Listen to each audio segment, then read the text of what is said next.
Os personagens principais indicados ao Oscar parecem ser incríveis, mas alguns deles têm o mesmo problema psicológico. Eles parecem fortes, mas são profundamente imaturos. Hoje eu vou analisar os personagens principais do Oscar 2026 e descobrir quem realmente amadureceu e quem ainda vive como criança e adolescente emocional. Vem comigo!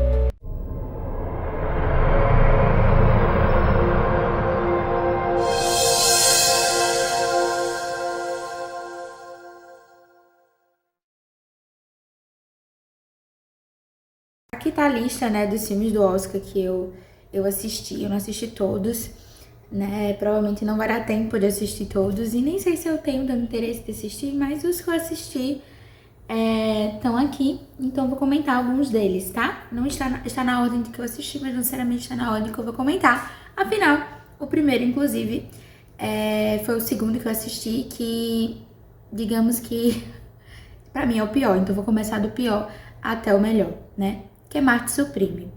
Marte Supreme traz, um personagem principal extremamente ambicioso, um jovem muito excêntrico de alguma maneira, que busca muito vencer, Ele quer muito vencer, ele quer mostrar muito para as pessoas, para o mundo, enfim, o quanto que ele é bom, o quanto que ele acredita no esporte que ele pratica, que é o tênis de mesa, ping-pong, não sei, no tênis de mesa, e quer provar isso a qualquer custo. Mas será mesmo que essa ambição toda é maturidade? Ou é só um ego que ele veste como uma máscara superficial, de si mesmo? E a resposta é que realmente a ambição dele é a maior pedra de tropeço. O filme inteiro é sobre o quanto que ele se dá mal. Essa é a verdade. O quanto que ele se dá mal, tenta consertar aquilo que deu mal e se dá pior ainda. Por quê? Porque ele não é sincero, ele não é honesto com as pessoas, ele não é honesto consigo mesmo, ele não respeita ninguém, ele realmente acha que ele é o centro do mundo. Ao meu ver, é isso que torna esse personagem principal não ser protagonista da própria vida, porque ele não consegue assumir responsabilidade nenhuma. Até o final do filme, que quando ele começa a apresentar uma certa comoção interna, interior, muito movida por um chamado exterior de responsabilidade. No método que eu desenvolvi, que é a Jornada para Amadurecer, a gente aprende a importância dos ritos de passagem para o nosso amadurecimento.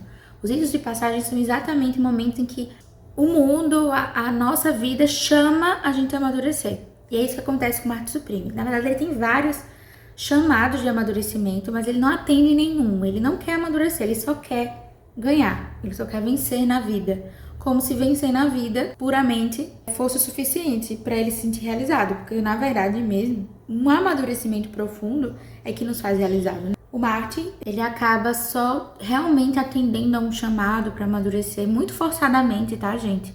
Lá pro final do filme, em que ele passa por um rito de passagem muito importante, que é o de ser pai. Na verdade, a gente só vê ele pegando o bebezinho recém-nascido no colo e isso acaba tendo uma comoção para que ele diga assim, agora eu tenho que ser alguém, Eu não posso ser só o centro do meu mundo, agora existe um outro alguém que depende de mim, sabe? Eu senti que ali era o início da virada de amadurecimento dele para que ele pudesse assumir responsabilidades por outras pessoas, assumir as consequências dos seus atos, que passou 2 horas de filme, ele não fez nada. Gente, a minha sensação durante o filme era, o que é que eu tô fazendo aqui? Que filme... Assim, eu sei que muitas pessoas acharam o filme incrível, não por conta de gostar do personagem, mas sim exatamente pelos sentimentos que ele trazia, muito ambivalentes, eu acho. Uma hora a gente se compadecia dele, mas outra hora a gente que, sei lá, eu acho que a gente sente que, pô, velho, você só faz merda, sabe? Mas a verdade é que, assim, eu não consegui me conectar de maneira alguma com nenhum personagem. E com a história em si, eu achei uma história bem desinteressante, desculpe quem criou essa história aí.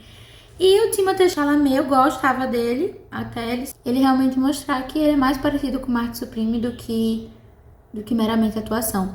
E é por isso também que eu acho que, assim, ele tá no meu último lugar. Ele tá em 5º lugar de protagonismo. Ele era um dos favoritos, É ainda, eu acho, um dos favoritos a ganhar como melhor ator. E pra mim esse personagem, ele não mostrou nada do talento do Timothée Chalamet, assim. Tá, ele teve que aprender a jogar tênis de mesa, né? E imagino que ele aprendeu bem, né? Se esforçou bastante, porque tem muitas cenas dele jogando e me parecem que não são com dublê, né? Parece que é ele mesmo. Então, eu imagino que haja um esforço físico ali. Mas assim, gente, zero complexidade aquele personagem pra você interpretar. Zero nuances.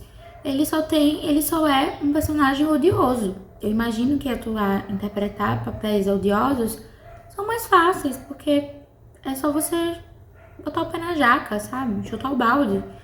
E eu acho que o Timothée Chalamet não saiu ainda do personagem, tendo em vista as últimas questões aí.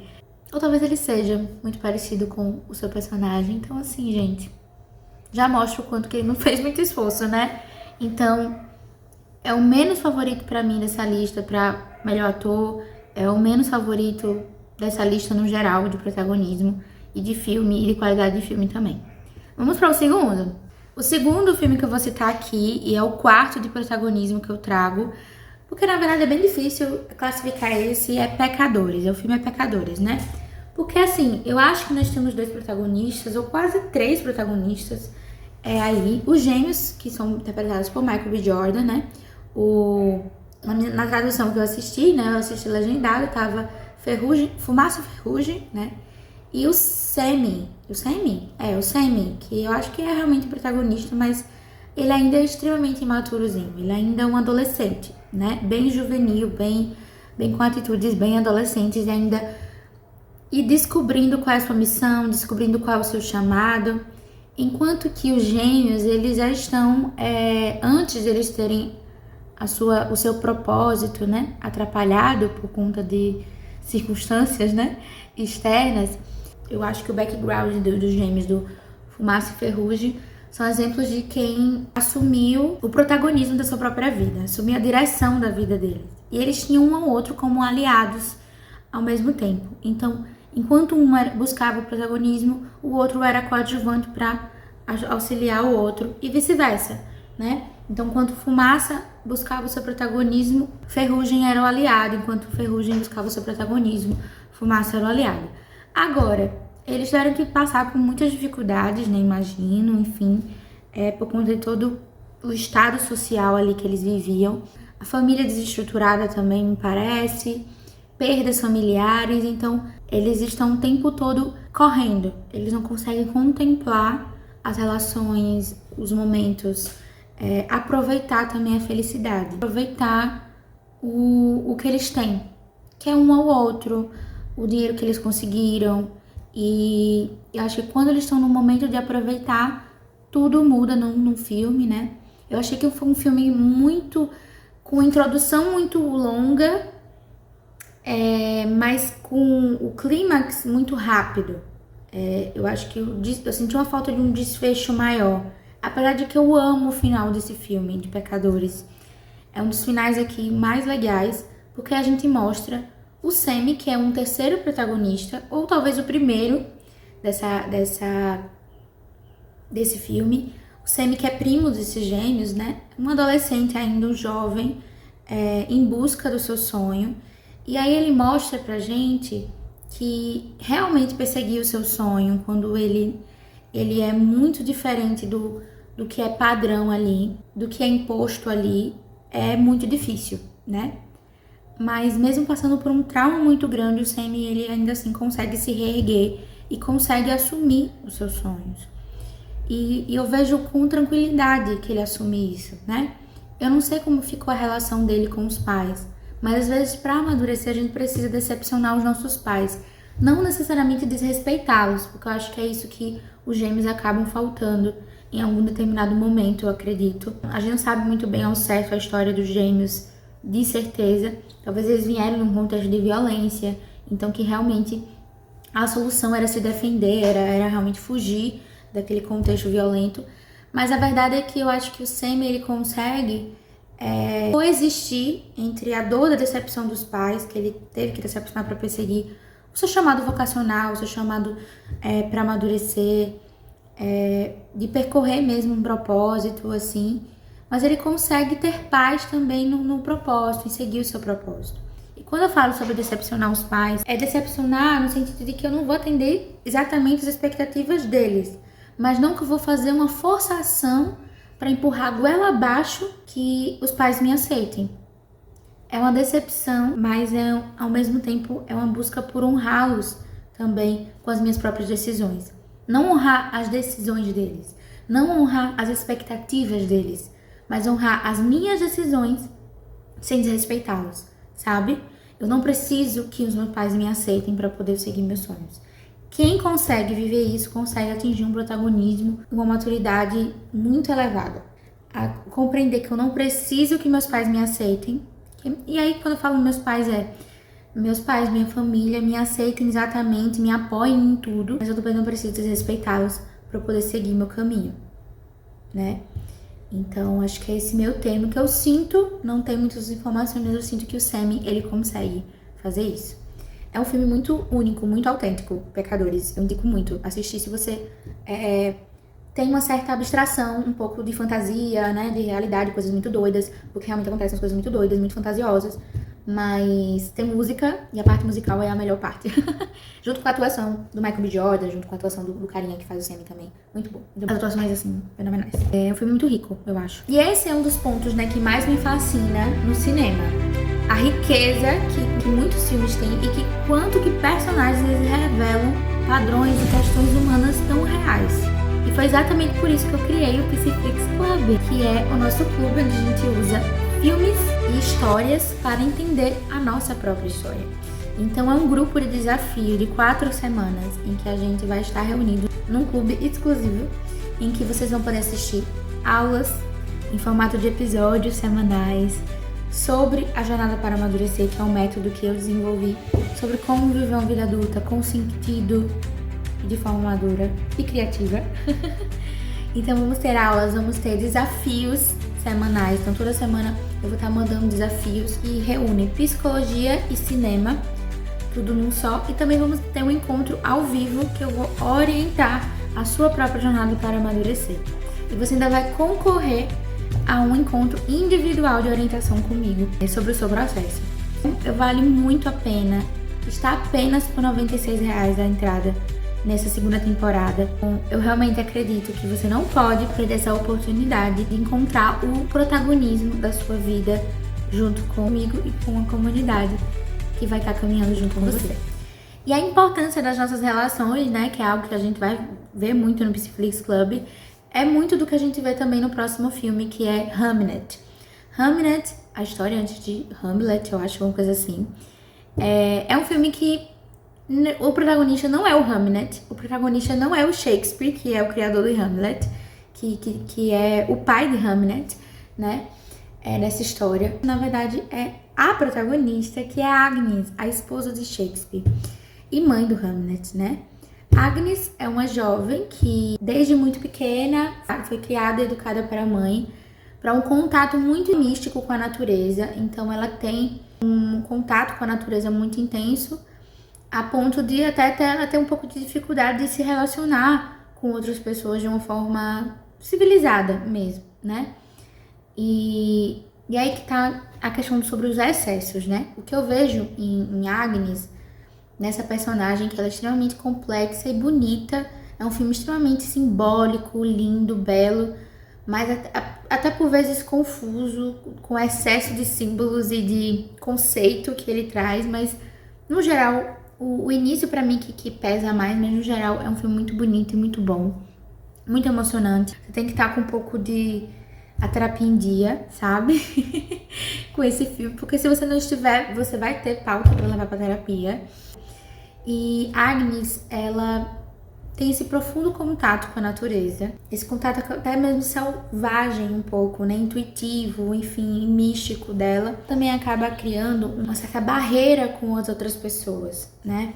As outras pessoas costumam falar dela, né, por conta dessas estranhezas que ela acaba apresentando, e ela acaba sendo estereotipada, assim, naquela sociedade muito, né, preconceituosa e muito rudimentar. E ela também não se ajuda porque ela não conta com a ajuda das outras pessoas. Ela é por ela mesma. Se você acompanha a natureza, se você contempla a natureza, você sabe que a natureza é fonte de vida, mas também, a natureza também é um exemplo do ciclo da vida, em que coisas nascem, se reproduzem e morrem. E eu acho que a Agnes, ela acaba se prendendo muito a uma ideia de que eu posso tudo. Existe uma força dela, dos papéis dela muito femininos, né? Ser filha, ser mulher, ser mãe. Ela acaba criando em si uma autossuficiência, né? Ela acaba, às vezes, até achando que ela é um pouco Deus de si mesma e do seu contexto. E aí que tá, 2 personagens aqui, uma feminina, ela, né, Agnes, e outro, que vai chegar já já, tem mesmo esse complexo de Deus, né? De querer ser Deus das situações, de querer controlar as contingências, de querer controlar a vida e a morte.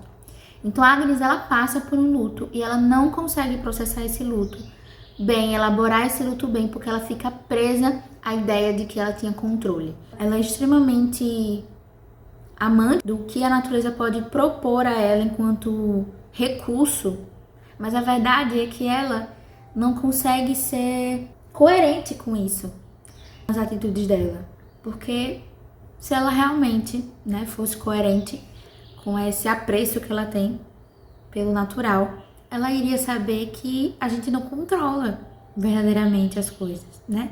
A gente não controla o tempo das coisas, a gente não controla quem vive e quem morre, a gente não controla as escolhas do outro. Então eu vejo que a Agnes, ela precisava amadurecer nesse sentido. E aí vem Shakespeare, né, que é o William, que é o marido dela, mas que eles não têm mais proximidade, eles estão muito distantes, cada um vai seguir o seu caminho, principalmente após o luto deles.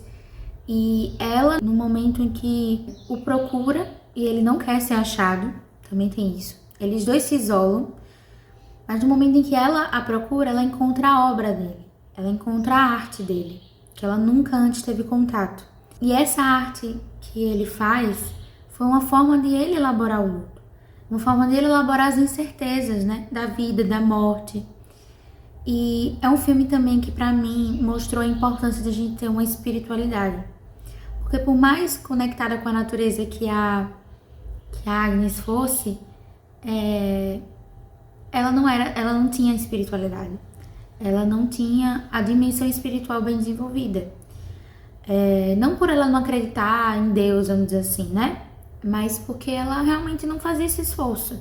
Ela só usufruía da natureza. Ela não achava que ela mesma poderia também devolver algo para o Criador, para a natureza. E o Shakespeare, ele oferta, né, um serviço que é escrever peças, né? Ele é um dramaturgo, então ele alcança as dores dele e as incertezas, as desilusões, as tristezas. Ele consegue, ao mesmo tempo que ele expressa as suas dores, ele também serve ao outro com a criação, né, de uma peça. Esse filme mostra muito o papel, né, da arte, da criatividade, e eu realmente acredito muito nisso, por isso que eu criei um clube também pra gente contemplar, né, obras que nos transformam mesmo, que revelam muito dos nossos sentimentos, que revelam muito das nossas questões internas que a gente não consegue lidar e que a gente precisa expressar de algum modo, e a arte é um recurso para isso. Então, quando ela assiste a obra pela primeira vez de William, que ela consegue realmente atingir um patamar de maturidade, que é o de expressar o que sente, de conseguir encarar suas dores e caminhar para elaborá-las. E fazer as pazes também com esse sofrimento para poder seguir em frente.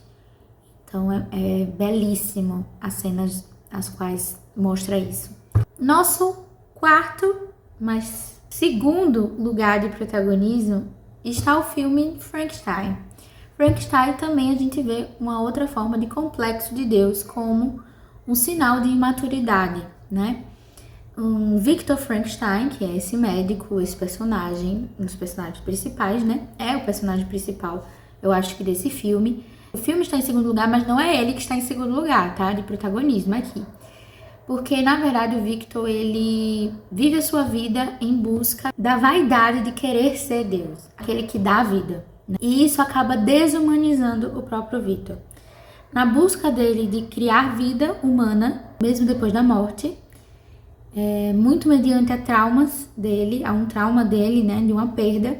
Então, acaba que Hamlet e Frankenstein, para mim, teve um paralelo aí sobre a relação com o luto, a relação com a perda, com a morte, com o trauma também, relacionado a isso. Há dois caminhos, né? Há o caminho de um processo de aceitação e de elaboração, e mesmo que doloroso, de enfrentamento e de expressão e até mesmo a aceitação dessa dor, que é um caminho de maturidade, ou é o caminho de eu ou fugir da dor, de eu querer controlar as circunstâncias como forma de lidar com a dor, sendo que só abre uma outra dor, que é a dor da frustração, de eu não conseguir controlar, né, as circunstâncias. Então, Victor Frankenstein, essa vontade, essa vaidade, essa soberba dele de querer ser Deus só o destruía, enquanto que em paralelo ele tinha uma obra dele, uma criatura que ele criou, que ele deu, de algum modo ele contribuiu para dar a vida, que o tornava ainda mais humano, que era um reflexo da humanidade que ele havia perdido, né? Então, a criatura, né, no filme ele é chamado assim, a criatura, ela tinha mais humanidade do que o próprio Victor, que era o verdadeiro humano ali. E por quê? Porque o que a criatura buscava? Ela buscava um sentido, ela buscava companhia, ela buscava propósito. Se a gente for levar para um lado assim mais simbólico, eu acho que o que a criatura queria era amor, era amar e ser amado. Porque ele não poderia morrer. A gente faz um bom uso da vida porque a gente tem uma iminência de morte, gente, né? Então, eu pondero as minhas escolhas, eu assumo minhas responsabilidades, eu busco me desenvolver, me amadurecer, porque a minha vida é finita. Porque eu tenho um prazo assim, né? Eu não tenho controle sobre esse prazo, eu não tenho consciência desse prazo, mas existe, mas o meu prazo não é infinito. Agora, se existe uma criatura que é imortal, o que ela vai fazer da sua vida, né? Se não tentar encontrar uma companhia para acompanhar a eternidade dela. E havia nessa criatura uma certa pureza e uma certa relação com a essência do ser humano, que é as relações, né? Ela estava sempre em busca de relações. Ela encontrou uma boa relação no Senhor. Ela encontrou uma boa relação numa moça bem rapidamente. Então, ele carecia disso, de ter pessoas que o olhassem como alguém e não como algo, né? Que não objetificassem ele, que era isso que o criador dele fez. Objetificou ele e desprezou ele. Mas ele queria ser visto, ele queria ser acolhido mesmo. E acho que isso é uma das maiores essências do ser humano, né? Buscar o pertencimento, buscar ser acolhido. Então, esse é o caminho de amadurecimento da criatura, né? Que é, na verdade, só um reflexo do que nos torna humanos. Aqueles que buscam um sentido da vida. Realizar algo, amar alguém, servir a Deus. Então, esses são os caminhos que, infelizmente, a criatura não conseguia, mas ansiava. Não conseguia realizar, não conseguia cumprir, porque não havia uma estrutura, porque ela precisava de semelhantes e ela não tinha, né? Mas nós que temos semelhantes, nós que temos uma vida finita e que exatamente a iminência da morte faz com que a gente busque viver uma vida com sentido, aí a gente pode buscar esse sentido. E para finalizar, agora nós vamos para o top 1 e quinto filme que eu vou trazer aqui, mas o top 1 personagem principal e protagonista desse filme, do Oscar 2026. O Agente Secreto. Claro, não puxando sardinha, mas sim puxando sardinha assim pro Brasil, porque realmente pra mim o melhor personagem principal de todos esses 5 filmes que eu assisti do Oscar é o personagem do Wagner Moura, Armando, e esqueci agora o outro nome, porque eu só lembro agora o nome verdadeiro, né, que é Armando. Vou pausar pra procurar. Marcelo barra Armando. Ele tá em busca realmente de sobreviver, né? Só que enquanto ele sobrevive, ele se relaciona com as outras pessoas, ele é genuíno nas suas relações, ele busca profundidade com a sua própria história, né? Ele busca memórias da sua mãe, ele busca ser um bom pai para o seu filho, ser um pai mais presente para o seu filho, ele busca ser um bom participante ali de uma comunidade que ele cria. Então, muito está se falando que é um filme sobre memória, né? É o quanto que na ditadura a gente perdeu, não só muitas pessoas, mas a memória também delas, o legado que muitas das pessoas deixaram. Também que o quanto que é importante a gente criar memórias para ter uma vida com sentido. Como a gente criar memórias, buscar desempenhar os nossos papéis, é o que nos torna protagonistas da nossa vida. Então o Marcelo, mesmo estando diante de um momento muito tenso, de muito sofrimento, de muita incerteza, de muita até mesmo revolta, isso não impede que ele encontre o sentido, né, do seu caminho ali.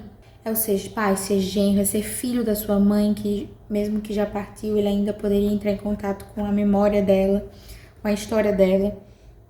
E acho que o filme se encerra, muita gente não gostou desse final, mas eu amei esse final. Porque eu acho que o filme se encerra sobre a necessidade de fazer memória. De quanto que quando a gente faz memória de alguém, faz memória de quem a gente ama, a gente mantém viva a presença daquela pessoa, o legado daquela pessoa na nossa vida. Então ser protagonista também é fazer memória do protagonismo de outras pessoas na minha vida. Eu acho que o Agente Secreto pra mim é sobre isso, gente. É sobre o quanto que, mesmo que no secreto, no segredo, mesmo vivendo às vezes uma vida dupla, a gente consiga em uma dessas versões de mim, a do outro, a que eu posso expressar para o outro, ou a que eu só posso ser dentro de casa, mas que uma delas seja coerente comigo mesma, seja coerente com os meus papéis. E eu acho que o Marcelo, mesmo estando numa dificuldade, ele conseguiu isso. Apesar de não ter o melhor final do mundo, eu acho que o final ele contempla, né, o quanto que a memória dele, mesmo que não haja coisas concretas sobre ele, existe o papel dele na vida daquele filho, enfim, na vida daquela família, sabe? E na vida de quem conviveu com ele. Então, eu acho que isso que nos torna protagonistas, desempenhar os nossos papéis, apesar das dificuldades do caminho mesmo. Então, eu quero saber de vocês, quais desses personagens você considera o mais maduro, o mais protagonista, né, da própria história? E se a sua vida fosse um filme, será que você seria o protagonista dela? Ou seria apenas um personagem preso no seu próprio enredo, na sua própria ideia de realidade? Pois a resposta dessa pergunta você pode encontrar no Psiflix Club, tá? O link de inscrição eu vou deixar aqui na descrição. Vamos torcer pelo nosso Brasil e mais um Oscar. Bom, é isso, até mais!